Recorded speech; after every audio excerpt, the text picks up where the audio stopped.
আসসালামু আলাইকুম। তো আমরা নিচে লবিতে আমাদের পাসপোর্টগুলো জমা দিয়ে রুম কি হাতে নিয়ে রুমের ভিতরে চলে আসছি। তো এখানে দেখতে পাচ্ছেন রুম গেটটা জানার পরেই মানে লাইট সব চলে আসলো, ওপেন করে ভিডিও করার জন্য সামনে এসে পড়ছে। তো এখানে আমাদের রুমে যা যা আছে তা আমি একটু ঘুরে দেখাবো। তো এখানে প্রথমে দেখতে পাচ্ছেন একটা ওয়ার্ডরোব, এটার ভিতরে আছে হচ্ছে গিয়া আর কিছু নয়, পুরোটাই খালি আছে। আর এদিকে বড় একটা মিরর আছে দেখতে পাচ্ছেন, যেখানে মানে নিজেকে সাজগুজ করার জন্য। তারপর সামনে এসে গিয়ে একটা মিনি বার, যেখানে কফি আছে কিছু, আর এটার মধ্যে মনে হয় চা আছে, আর এখানে কফি গরম করার জন্য কিছু, আর এখানে কিছু লেখা আছে মানে চা কফি খাইলে এক্সট্রা পে করতে হবে এটার জন্য এটা। আর এখানে ওয়াটার আছে, ওয়াটার মধ্যে গিয়া ফ্রি। তো আর এখানে ছোট একটা টেবিল আছে, এখানে বড় একটা টিভি আছে দেখতে পাচ্ছেন, বড় টিভি আছে।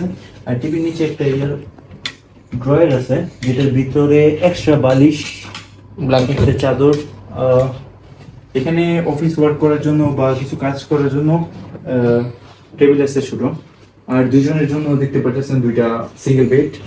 আর এখানে দুজন বসার জন্য, বসে চা এনজয় করার জন্য দুইটা টেবিল। আর এদিকে আমরা এখন আসছি থেকে 14 তলার উপরে। তো আমাদের রুমটা 1412, তো 14 তলার উপরে। এখানে উপর থেকে 14 তলার ভিউটা দেখতে পাচ্ছেন। আর ওইদিকে আমাদের ওয়াশরুম। তো ওয়াশরুম নিয়ে একটা ঘটনা হয়েছে কি, ওয়াশরুমের মধ্যে সবকিছু তো ভালোই, কিন্তু ওয়াশরুমের ভিউটা, আচ্ছা আমি আগে ওয়াশরুমের ভিতরে কি কি আছে এগুলো আগে দেখাই। চলো,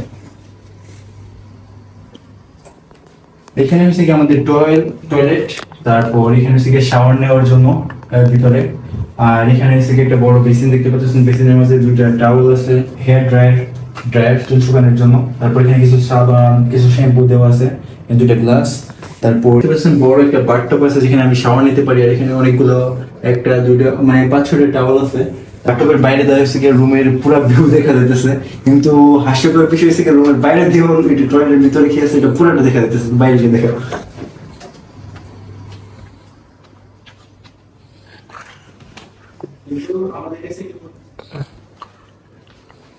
কিন্তু আমাদের কাছে একটা পদ্ধতি আছে, এখানে পর্দাটা আছে, পর্দাটা নামাই দিলে তত একটা সমস্যা হবে না, কিন্তু তবুও সমস্যা আছে, দেখাইতেছি আমি।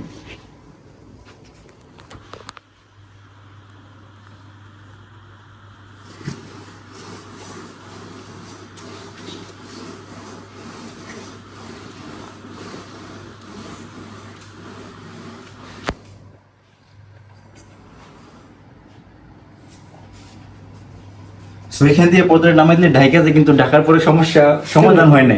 এখানে যে চিপাটা দিয়ে দেখা যায়, দরজাটা অফ করলে যে একজন বসে শান্তিতে টয়লেট করতে পারবো। হ্যাঁ, শান্তি নাই, কিন্তু আমার কাছে একটা পদ্ধতি আছে। এখানে যদি লাইট গুলো অফ করে দেয়, তাইলে বাইরে থেকে ভিতরে আর কিছু দেখতে পারবো না, একদম অন্ধকার, পুরাই অন্ধকার হয়ে যাবে। যে টয়লেট করতে যাইবো, গোসল করতে যাবো, অন্ধকার করে গোসল করতে পারে ভিতরে, তাছাড়া উপায় নেই। তো এখানে প্রাইভেসি বলতে চাই না, কিছুই বুঝে না, সবকিছু এরকম